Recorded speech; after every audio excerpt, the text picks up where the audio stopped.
একজন যুবক এক নজরেই বুঝে ফেলল যে এক ধনী পরিবারের মেয়ের মস্তিষ্কে দুটি ভয়ঙ্কর গু জাতীয় কীড়া রয়েছে যা খুব শীঘ্রই তাকে মেরে ফেলবে। সে তৎক্ষণাৎ এগিয়ে গেল, মেয়েটির থুতনি হালকা করে তুলে নিজের মুখ দিয়ে সেই কীড়াগুলো টেনে নিজের শরীরে নিয়ে নিল। কিন্তু সেখানে থাকা ডাক্তাররা ভাবল সে অসভ্যতা করছে, তাই তাকে সঙ্গে সঙ্গে টেনে সরিয়ে দেওয়া হলো। যুবক বোঝানোর চেষ্টা করল যে সে কীড়াগুলো বের করে ফেলেছে এবং এখন রুগী ঠিক আছে। ঠিক তখনই মেশিনে অ্যালার্ম বেজে উঠল। তার সিনিয়র ডাক্তার দ্রুত রুগীকে সিপিআর দিতে শুরু করল। যুবক তার বিশেষ দিব্য চোখ দিয়ে দেখে বুঝল যে মহিলার পেটে এখনও একটি কীড়া লুকিয়ে আছে। সে নিজের শক্তি দিয়ে সেই কীড়াটিকে বের করে এনে একটি কাঁচের বোতলে বন্দি করল। কিন্তু একই সময়ে মেশিনে হার্টবিটের লাইন সোজা হয়ে গেল। ডাক্তাররা পরীক্ষা করে বাধ্য হয়ে রুগীকে মৃত ঘোষণা করল। এটা দেখে মহিলা সিইও রাগে যুবকের কলার ধরে জিজ্ঞেস করল সে মিথ্যা কেন বলেছে। এরপর সে নিজের বোনের উপর পড়ে কান্নায় ভেঙে পড়ল। প্রধান ডাক্তার সব দোষ যুবকের উপর চাপিয়ে দিল এবং সিনিয়র ডাক্তার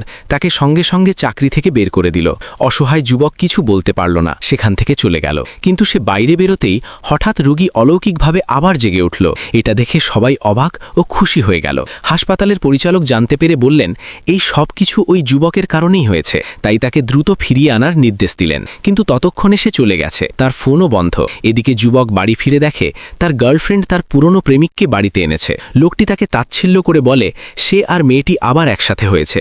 রাগে যুবক তাকে ঘুষি মারে, কিন্তু তার গার্লফ্রেন্ড সেই লোকের পক্ষ নেয় এবং যুবককে ক্ষমা চাইতে বলে। তখনই যুবক তার সঙ্গে ব্রেকআপ করে দেয়। মেয়েটিও তাচ্ছিল্য করে বলে তার নতুন প্রেমিক BMW চালায় আর সে এখনও ভাঙা ইলেকট্রিক বাইক চালায়। ঠিক তখনই সিনিয়র ডাক্তার সেখানে এসে যুবককে হাসপাতালে গেস্ট প্রফেসর হওয়ার প্রস্তাব দেয়। এটা শুনে মেয়েটির অনুশোচনা হতে থাকে, কিন্তু যুবক তাকে উপেক্ষা করে চলে যায়। হাসপাতালের গেটে এক ধনী ছেলে ফুল নিয়ে এক নারী ডাক্তারকে প্রপোজ করছিল, কিন্তু সে তাকে পছন্দ করত না। তাই সে বলে দেয় যে ওই যুবকই তার বয়ফ্রেন্ড এবং সবার সামনে তার গালে চুমু খায়। এটা দেখে ধনী ছেলে রেগে গিয়ে যুবককে হুমকি দেয় এবং হাঁটু গেড়ে ক্ষমা চাইতে বলে, কিন্তু যুবক তাকে জোরে ঘুষি মারে। ঠিক তখনই মহিলা সিইও এবং তার বোন সেখানে পৌঁছে যায়। জানা যায় ওই ধনী ছেলে সিইওর চাচাতো ভাই। সে অভিযোগ করে যে যুবক তাকে মেরেছে, কিন্তু সিইও পরিষ্কার জানিয়ে দেয় এই যুবকই তার বোনের জীবন বাঁচিয়েছে এবং তার ভাইকে তার কাছে ক্ষমা চাইতে বলে।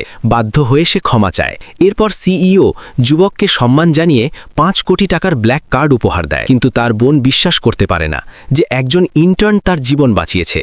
যুবক ব্ল্যাক কার্ড ফিরিয়ে দিয়ে বলে এটাকে কোম্পানিতে বিনিয়োগ হিসাবে ধরতে। সিইও সত্যিই তাকে কোম্পানিতে অংশীদার হওয়ার প্রস্তাব দেয়। এটা শুনে বোন আরও রেগে যায় এবং বলে যুবক শুধু নাটক করছে। তখন প্রমাণ হিসাবে যুবক কাঁচের বোতল বের করে এবং তাতে বন্দি কীড়াটিকে বাইরে ছেড়ে দেয়।